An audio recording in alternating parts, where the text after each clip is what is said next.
پھر تم بھی اب جوان ہو چکے ہو، تھوڑے عرصے بعد میں تمہاری شادی کر دوں گی تو ایک بہو بھی گھر میں آ جائے گی، بس پھر تو مت پوچھو کہ گھر میں کتنی رونق ہوگی۔ میں بے ساختہ مسکرا دیا۔ یہاں آنے کے بعد سب سے پہلے جو بندہ مجھے یاد آیا تھا وہ سدھو تھا، وہ سدھو جو میرے بچپن سے میرا دوست تھا۔ قاسم ماموں کے گھر جانے کے بعد اس سے میری ملاقات نہیں ہوئی تھی، لیکن دوبارہ یہاں آتے ہی مجھے اس کی یاد ستانے لگی، چنانچہ میں اس کی تلاش میں نکل کھڑا ہوا۔ حسب عادت وہ اپنے گھر پر موجود نہیں تھا، ویسے مجھے خود بھی یقین تھا کہ وہ گھر پر ملے گا بھی نہیں، لیکن صرف دل کی تسلی کے لیے میں نے اپنا وقت ضائع کرنا ضروری سمجھا۔ اب میں نے اسے ان اڈوں پر ڈھونڈنا شروع کیا جہاں اس کے ملنے کی امید تھی۔ جگہ جگہ کی خاک چھاننے کے بعد آخرکار وہ ایک پرچون والے سے گپیں ہانکتا ہوا دکھائی دے گیا۔ وہ اس سے باتوں میں اتنا مگن تھا کہ میری قربت کا اسے احساس بھی نہیں ہوا، چنانچہ میں نے ازراہ مذاق اس کی آنکھوں پر ہاتھ رکھ دیے۔ ابے کون ہے بے؟ جمال ہو تم؟ سکندر؟ راجہ؟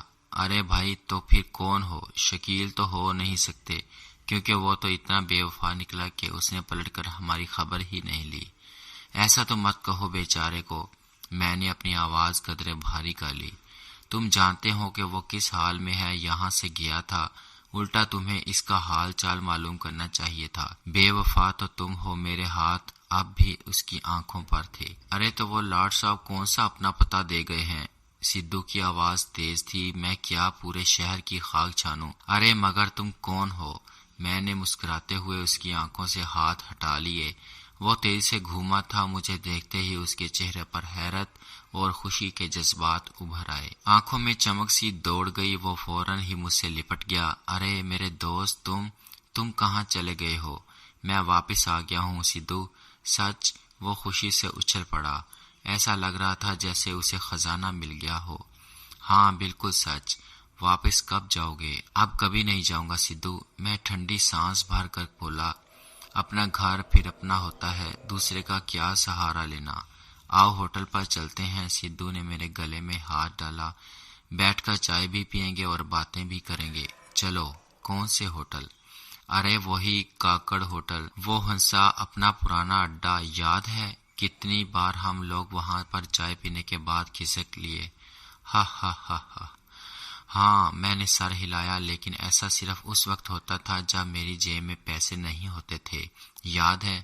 ارے چھوڑ یہ باتیں، وہ کان کھجا کر بولا۔ اب تو میرے پاس پیسے ہر وقت ہوتے ہیں، کیونکہ میں نے اب بچوں کو ٹیوشن پڑھانا شروع کر دیا ہے۔ میری ہنسی نکل گئی۔ ٹیوشن؟ اور وہ بھی تم؟ ہاں۔ کیوں؟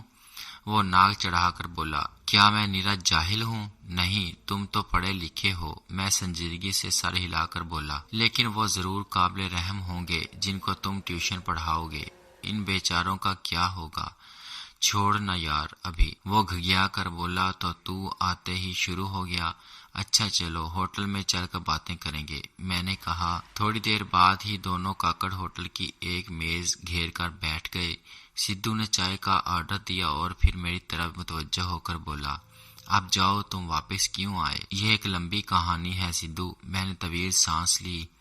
میں تمہیں ضرور بتاؤں گا، لیکن ابھی نہیں، ذرا صبر کرو۔ میں سب کچھ بتاؤں گا، بلکہ ہو سکتا ہے کہ مجھے تمہاری مدد کی بھی ضرورت پڑے۔ سدھو کی جان بھی حاضر ہے، وہ سینے پر ہاتھ مار کر بولا۔ اتنی دیر میں چائے آ گئی۔ میں نے کپ اٹھا کر ہونٹوں سے لگایا اور چائے کی چسکی لینے کے بعد بولا، یہ ٹیوشن کا کیا چکر ہے؟ تم اتنے شریف کب سے ہو گئے؟ بس کیا بتاؤں، اس نے ایک ٹھنڈی سانس بھری۔ ایسا کچھ ہوا کہ سارے الٹے سیدھے چکر چھوڑنے پڑے۔ اب نہ کیرم ہے، نہ فٹ بال گیم، نہ تاش اور نہ کوئی حرامی پن، سب کچھ ختم ہو گیا ہے پیارے۔ ارے مگر کیسے؟ سدھو نے بڑے اسٹائل سے گردن اکڑائی اور اپنی قمیض کے کالر پر انگلی مار کر بولا، تمہارے بھائی کو محبت ہو گئی ہے۔ میں حیرت سے اس کی شکل دیکھتا رہا، پھر بے ساختہ میری ہنسی نکل گئی۔ محبت؟ اور وہ بھی تمہیں؟ ہاں، کیوں؟ کیا میں محبت نہیں کر سکتا؟ کیا محبت کرنے سے مجھے مال خوریا ہو جائے گا؟ یہ بات نہیں ہے، میں نے اسے سمجھایا۔ تم تو واقعی محبت کر سکتے ہو، لیکن سوال یہ ہے کہ تم سے کون کرے گا؟ کرے گا نہیں بلکہ کرے گی۔ اس نے میری اصلاح کی، بلکہ کرے گی بھی نہیں، یوں بولو کہ کرتی ہے۔ ارے میں چونک اٹھا۔ جلدی بتاؤ کون ہے وہ بد نصیب؟ میرا مطلب ہے کہ خوش نصیب کہاں رہتی ہے اور کیا کرتی ہے؟ ہماری ہی گلی میں رہتی ہے اور ہر وقت مجھے یاد کرتی ہے۔ سدھو نے بتایا، اب تم آ گئے ہو تو تمہیں بھی بھابھی سے ملوا دوں گا۔ بھابھی؟ ہاں ہاں، تمہاری بھابھی۔ اس نے مجھے گھورا۔ اوہ، اب سمجھا۔ میں نے شرارت بھرے انداز میں سر ہلایا۔ تم صحیح بات کافی دیر میں سمجھتے ہو۔ ارے اف، کہتے کہتے اس نے کلائی پر بندھی ہوئی گھڑی پر نظر ڈالی اور جھٹ سے اٹھ کھڑا ہوا۔ کیوں، کیا ہوا؟ یار ٹیوشن کا ٹائم ہو گیا ہے، طاہر میرا انتظار کر رہا ہوگا، اب میں رات تک بک ہوں۔ سنو، میں جا رہا ہوں، کل تمہارے گھر پر ہی آؤں گا، اوکے بائے۔ یہ کہہ کر وہ تیز سے قدم اٹھاتا ہوا چلا گیا۔ میں اسے جاتے ہوئے دیکھ رہا تھا، پھر اچانک ہی مجھے خیال آیا، چائے کے پیسے بھی میں ہی بھگتوں گا۔ کیا خاک بدلا ہے سدھو؟ میں زیر لب بڑبڑایا، پھر میں بھی اٹھ کھڑا ہوا۔ دوسرے دن صبح میں ناشتے سے فارغ ہوا ہی تھا کہ ماں جی نے مجھے بتایا، رحیم بابا آئے ہیں، تمہیں بلا رہے ہیں۔ رحیم بابا؟ میں چونکا، کیا وہ باہر کھڑے ہیں؟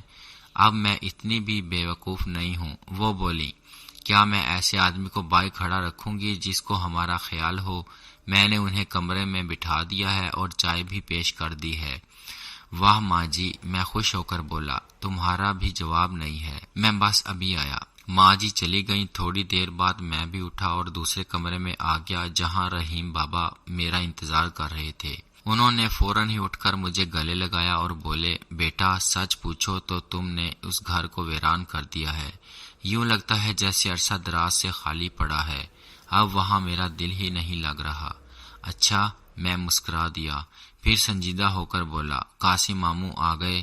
نہیں، لیکن وہ آ کر فوراً ہی تمہارے بارے میں پوچھیں گے، انہیں ممانی کچھ نہ کچھ بتا دیں گی۔ میں نے کہا، مجھے پورا یقین ہے کہ وہ ماموں کو مجھ سے بدگمان کریں گی۔ آخر ہوا کیا ہے، مجھے بتاؤ، انہوں نے سوال کیا تھا۔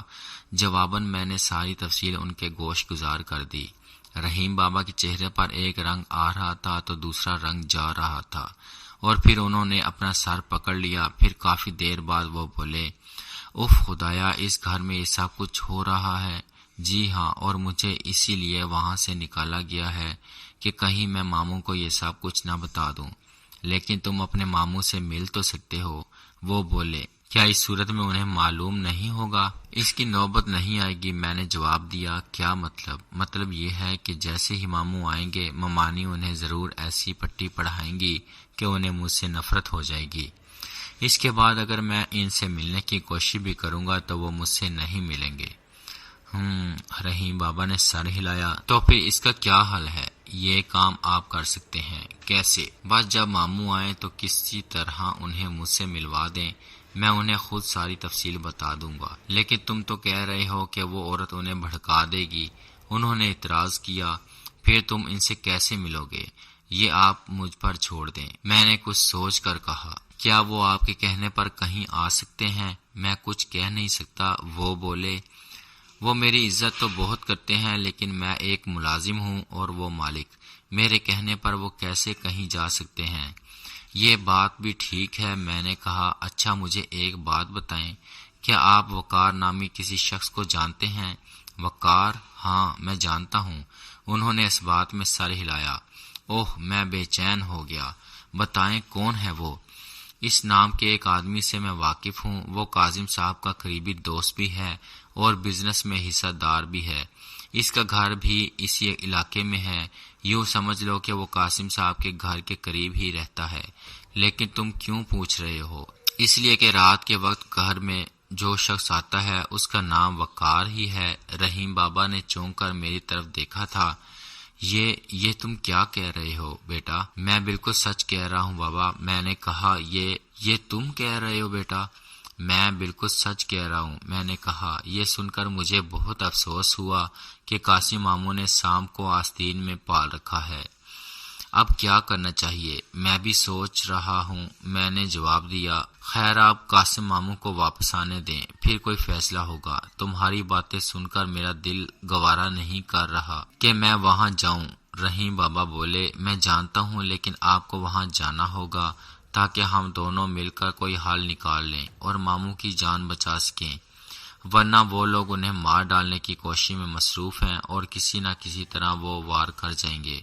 تم کہتے ہو تو میں چلا جاتا ہوں، لیکن میں دل پر پتھر رکھ کر وہاں دن گزاروں گا۔ یہ سب کچھ سن کر اب میں بھی وہاں نہیں رہنا چاہتا۔ اگر آپ وہاں نہیں رہنا چاہتے تو یہاں آ جائیں، میں نے خلوص سے کہا، لیکن صرف اتنا وقت وہاں گزار لیں کہ میں قاسم ماموں کے لیے کچھ کر سکوں۔ میں خود پر بھی آپ کو یہاں لے آؤں گا، آپ میرے ساتھ ہی رہیں گے، ٹھیک ہے میرے بچے؟ وہ بولے۔ پھر انہوں نے جیب میں ہاتھ ڈالا اور بڑے نوٹوں کی ایک موٹی سی گڈی میری طرف بڑھا دی۔ یہ کیا ہے رحیم بابا؟ یہ میری جمع پونجی ہے بیٹا، وہ مسکرائے، انہیں تم رکھ لو۔ لیکن یہ آپ مجھے کیوں دے رہے ہیں؟ میں نے حیرت سے پوچھا۔ کیونکہ میں جانتا ہوں کہ تمہیں ان کی ضرورت ہے، وہ بولے۔ انہیں رکھ لو، شاباش، انہیں آپ اپنے پاس ہی رکھ لیں۔ میں خفیف سا ہو گیا۔ میں ہرگز نہیں لوں گا۔ ضد نہیں کرتے بیٹا، وہ پیار سے بولے، میں نے بہت محنت سے انہیں جوڑا ہے اور مجھے تو اب ان کی ضرورت بھی نہیں پڑے گی۔ گھر میں 2 وقت کی روٹی مل جاتی ہے، بس وہی میرے لیے کافی ہے۔ یہ تمہارے کام آ جائیں گے تو میرے دل کو بھی بہت خوشی ہوگی۔ اب تم منع کر کے میری خوشی پر پانی مت پھیرو۔ اچھا، میں ایک شرط پر لوں گا۔ بولو، کیا شرط ہے؟ میں جب واپس کرنے کے قابل ہوا تو آپ کو لوٹا دوں گا۔ چلو میں مان لیتا ہوں، وہ نہ جانے کیا سوچ کر مسکرائے، لیکن یہ تمہاری شرط نہیں بلکہ ضد ہے۔ میں نے بھی مسکراتے ہوئے ان سے رقم لی اور انہیں جیب میں رکھ لیا۔ اسی وقت رحیم بابا بولے، اب میں تمہارے مسئلے کی طرف آتا ہوں۔ میں نے تمہارے بارے میں کافی کچھ معلوم کر لیا ہے۔ مجھے یہ بھی اندازہ ہو چکا ہے کہ تمہارا دشمن کون ہے اور وہ کیا چاہتا ہے۔ میں چونک اٹھا۔ تو پھر جلدی بتائیں، آپ نے تو مجھے بے چین کر دیا۔ ضرور بتاؤں گا، وہ سارے ہلا کر بولے۔ ابھی میں وہ جگہ دیکھنا چاہتا ہوں جہاں تمہارے والد صاحب عملیات کرتے تھے۔ اچھا، چلیں میرے ساتھ، میں آپ کو وہ جگہ دکھا دیتا ہوں۔ میں رحیم بابا کو ابا جی والے حصے میں لے گیا۔ یہاں حال نما کمرے کی طرف اس حد تک صفائی کی گئی تھی کہ ابا جی کے خون کے نشانات اب فرش پر باقی نہیں تھے، وگرنہ ہر چیز اپنی جگہ پر اسی طرح برقرار تھی۔ ہاں، مٹی اور دھول نے جم کر ہر طرف اپنی تہ بنا ڈالی تھی۔ کسی نے بھی یہاں آ کر کسی چیز سے چھیڑ چھاڑ نہیں کی تھی۔ مجھے اچھی طرح یاد تھا کہ وہ دلاور نامی اسی انسپکٹر نے اس وقت کسی کو بلا کر اس کمرے کی صفائی کروائی۔ گویا قتل کا کوئی نشان یہاں موجود نہیں تھا۔ اس کے باوجود نہ جانے کیوں میرے وجود میں خوف کی ایک لہر سی دوڑ گئی۔ رحیم بابا نے عین اس وقت چونک کر مجھے دیکھا۔ کیا ہوا جی؟ میں نے حیرت سے انہیں دیکھا۔ کچھ نہیں۔ کیا تمہیں ڈر لگ رہا ہے؟ آپ کو کیسے معلوم ہوا ہے؟ میں نے حیرت سے پوچھا۔ وہ مسکرائے اور بولے، تم نے جھرجری سی لی ہے اس لیے پوچھ رہا ہوں۔ اوہ، میرے منہ سے صرف اتنا ہی نکلا تھا۔ ڈرو نہیں، انہوں نے مجھے حوصلہ دیا، کیونکہ گزرے ہوئے وقت کو یاد کرو گے تو واقعی خوف زدہ ہو جاؤ گے۔ اسی لیے وقت نے ماضی پر پردہ ڈال دیا ہے۔ دیکھ لو کس قدر مٹی اور دھول ہے چاروں طرف۔ یوں سمجھ لو کہ قدرت کتنی مہربان اور کرم کرنے والی ہے، اس نے خود ہی اس حادثے پر مٹی ڈال دی۔ گویا قدرت اور وقت دونوں تمہارے ساتھ ہیں، پھر تمہیں ڈرنے یا خوف کھانے کی کیا ضرورت ہے؟ نہ جانے ان کے ان الفاظ میں کیا جادو تھا کہ میرا خوف خود بخود ہی زائل ہو گیا۔ میں نے سمجھ جانے والے انداز میں رحیم بابا کی طرف دیکھا اور سر ہلا کر بولا، آپ بالکل ٹھیک کہہ رہے ہیں، میں کس قدر ڈر گیا تھا۔ مت ڈرو، انہوں نے کہا، کیونکہ انسان کا ڈر اگر حاوی ہو جائے تو اعصاب پر اثر انداز ہو جاتا ہے اور پھر حوصلے پست ہو جاتے ہیں۔ ابھی تمہیں بہت کچھ کرنا ہے، ابھی تو تمہاری زندگی کا آغاز ہوا ہے اور تمہارا سفر بہت طویل ہے۔ ہاں، تو تمہارے ابا جی کا قتل اسی کمرے میں ہوا تھا؟ جی ہاں۔ اچھا، ان کے منہ سے نکلا۔ وہ پھر کسی سوچ میں ڈوب گئے تھے۔ کافی دیر کے توقف کے بعد انہوں نے کہا، کیا وہ یہاں پر ہی اپنے عملیات وغیرہ کا کام کرتے تھے؟ جی نہیں، آگے والے کمرے میں۔ میں وہ کمرہ دیکھنا چاہتا ہوں۔ اچھا، چلیں، میں نے کہا۔ جلد ہی میں انہیں دوسرے کمرے میں لیے کھڑا تھا، لیکن یہاں اس قدر توفن تھا کہ میں نے بے ساختہ اپنی ناک پر رومال رکھ لیا۔ میری نظریں خود بخود پنجرے کی طرف اٹھ گئیں جس میں ابا جی کے پالتو جانور ہوا کرتے تھے، لیکن وہ بیچارے اب وہاں نہیں تھے۔ شاید بھوک اور پیاس کی بنا پر انہوں نے تڑپ تڑپ کر اپنی جان دے دی تھی اور اب وہاں چند ہڈیوں کے سوا اور کچھ نہیں تھا۔ یہ توفن شاید اسی پنجرے سے اٹھ رہا تھا۔ زبردست بدبو پھیلی ہوئی تھی۔ یہاں رحیم بابا نے بھی اپنے کندھے پر رکھا ہوا کپڑا منہ پر لپیٹ لیا تھا۔ ایسی بدبو جیسے کسی مردہ جسم سے اٹھ رہی ہو۔ بیچارے پرندے مر گئے ہیں رحیم بابا، میں نے بتایا اور پھر پنجرے کی طرف اشارہ کیا۔ اس میں تھے وہ پرندے، لیکن کسی نے اس وقت توجہ نہیں دی اور وہ بیچارے شاید بھوک پیاس سے نڈھال ہو کر دم توڑ گئے۔ کون سے پرندے تھے اس میں؟ انہوں نے کہا الو کے بچے تھے۔ میں نے بتایا انہوں نے الو پال رکھے تھے۔ اوہ، رحیم بابا کے چہرے پر معنی خیز قسم کے تاثرات پھیل گئے۔ پھر انہوں نے جلدی جلدی اس کمرے میں رکھے ہوئے سامان کی تلاشی لی تھی۔ کئی چیزوں کو وہ الٹ پلٹ کر رہے تھے۔ یہ سب کچھ والد صاحب کی چیزیں تھیں جو وہ یہاں رکھا کرتے تھے۔ ان میں کئی بوتلیں اور ڈبے بھی تھے۔ رحیم بابا غور سے ہر چیز کو دیکھ رہے تھے۔ پھر وہ اٹھ کر کھڑے ہو گئے اور مجھ سے مخاطب ہو کر بولے، چلو بھائی، میں نے جو کچھ دیکھنا تھا وہ دیکھ لیا۔ بہت بدبو ہے یہاں، نکل چلو۔ پھر ہم دونوں باہر نکل آئے تھے۔ رحیم بابا پھر وہاں رکے نہیں تھے۔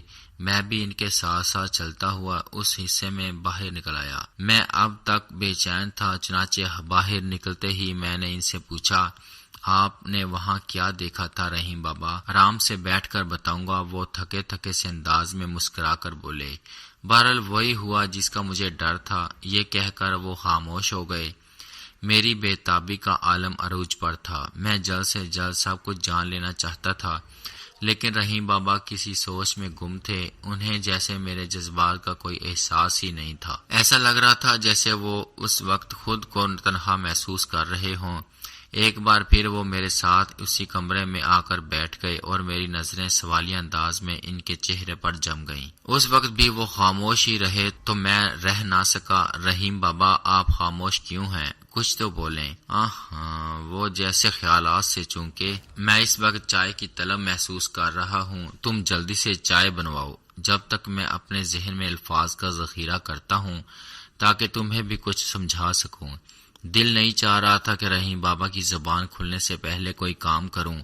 میں سب کچھ جاننے کے لیے بے چین تھا، لیکن مجبوری تھی۔ رحیم بابا کے حکم کو ٹالنا بھی ممکن نہیں تھا۔ کمرے سے نکل کر میں نے ماں جی کو تلاش کیا۔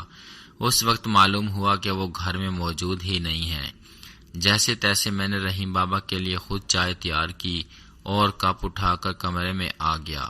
وہ اب بھی گویا پتھر کا بت بنے کسی سوچ میں گم تھے۔ مجھے دیکھتے ہی انہوں نے چونک کر پہلو بدلا اور بولے، معاف کرنا میں نے تمہیں تکلیف دی، لیکن چائے میری کمزوری ہے۔ دن میں نہ جانے کتنی بار میں نصیر سے فرمائش کرتا ہوں، معاف تو آپ کو کرنا پڑے گا رحیم بابا۔ میں زبردستی ہنسا۔ ماں جی نہ جانے کہاں گئی ہوئی ہیں اور یہ چائے میں نے خود بنائی ہے، نہ جانے کیسی بنی ہوگی۔ اچھی ہے، وہ جلدی سے ایک گھونٹ بھر کر بولے، بلکہ بہت مزے کی ہے۔ حیرت ہے، میں بڑبڑایا۔ اب تم یہاں بیٹھو اور میری بات غور سے سنو۔ انہوں نے تقریر کرنے والے انداز میں مجھے مخاطب کیا۔ دیکھو میرے بچے، دنیا جب سے وجود میں آئی ہے تو تب سے ہی ایک جنگ ہوتی چلی آ رہی ہے۔ یہ جنگ اچھے اور برے کے درمیان ہو رہی ہے، یعنی خیر اور شر۔ خیر کا مطلب یہ ہے کہ اچھائی اور نیکی، جبکہ شر میں برائی اور بدی شامل ہوتی ہے۔ سمجھ گئے؟ جی ہاں، کچھ سمجھ رہا ہوں، میں نے سر ہلا دیا۔ شاباش، اس دنیا میں رب العزت کے احکامات اور اس کی دی ہوئی نعمتوں کا صحیح استعمال ہمیں خیر کی طرف لے جاتا ہے، لیکن اگر ہم اس کے احکامات کو نظر انداز کرتے ہیں اور اس کی نعمتوں کو ٹھکرا کر غلط راستہ اختیار کرتے ہیں تو وہ راستہ ہمیں شر یعنی شیطان کی طرف لے جاتا ہے، اور شیطان ہمارا ہمیشہ سے ازلی دشمن رہا ہے۔ اس کا کام ہی صرف یہ ہے کہ وہ انسانوں کو بہکائے اور جہنم کا حقدار بنائے۔ جی ہاں بالکل، میں نے سر ہلایا۔